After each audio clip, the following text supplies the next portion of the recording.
గత ఎన్నికలకు ముందు జరిగిన పరిణామాలతో బీజేపీతో టీడీపీ శ్రేణులకు భారీ గ్యాప్ ఏర్పడింది.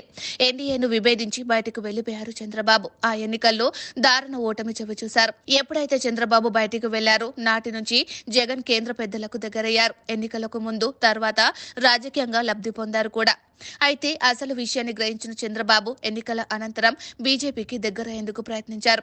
చివరకు ఎన్నికల ముంగట బీజేపీతో పొత్తు కుదుర్చుకున్నారు. అయితే ఎన్నికల నిర్వహణలో బీజేపీ నుంచి ఆశించిన సహకారం కోసమే చంద్రబాబు 10 అసెంబ్లీ సీట్లు, 6 పార్లమెంటు స్థానాలను త్యాగం చేశారు. అయితే బీజేపీ నుంచి ఆశించిన సహకారం లేకపోవడంతో టీడీపీ శ్రేణుల్లో ఒక రకమైన ఆందోళన కనిపించింది. గత నెలలో చిలకలూరుపేట సభకు హాజరైన ప్రధాని మోదీ వైసీపీపై ఎటువంటి విమర్శలు చేయలేదు. ఎన్నికల నిర్వహణకు సంబంధించిన సహకారం అందించలేదు. దీంతో టీడీపీ శ్రేణుల్లో ఒక రకమైన ఆందోళన పెరిగింది. బీజేపీ వైపు అనుమానపు చూపులు కూడా ప్రారంభమయ్యాయి. 40% ఓటింగ్ ఉన్న తెలుగుదేశం పార్టీ నుంచి 1-2% ఓట్లు ఉన్న బీజేపీకి ఓట్లు బదలాయింపు జరగాలంటే టీడీపీకి సంతృప్తి చేయాల్సిన అవసరం బీజేపీకి ఉంది. అందుకే ప్రధాని మోదీ ఏపీలో అడుగుపెట్టిన వేళ డీజీపీ బదిలీ అయ్యారు. టీడీపీ కోరిన కీలక అధికారులపై బదిలీ వేటు పడింది.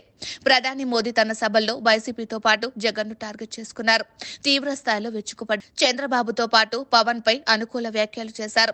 ఏపీలో వారి నాయకత్వాన్ని సమర్థించేలా మాటలు చెప్పారు. దీంతో టీడీపీ శ్రేణులు కొంత కుదుటపడ్డారు. ఏపీలో పాలన చేతకాని వ్యక్తి జగన్ అని ప్రధాని మోదీ ఆరోపించారు.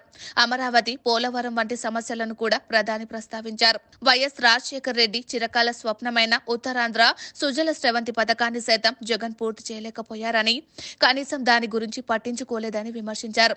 పాలన చేతకాని అసమర్థుడు జగన్ అంటూ ఆరోపణలు చేశారు. రాష్ట్రాన్ని ఆర్థికంగా దివాలా తీశారని విమర్శించారు. ఇవన్నీ తెలుగుదేశం పార్టీకి రుచికరమైన అంశాలే. తమకు ఇష్టమైన మాటలు ప్రధాని నోటి నుంచి వినిపించేసరికి వారు పూర్తిగా సంతృప్తి చెందుతున్నారు.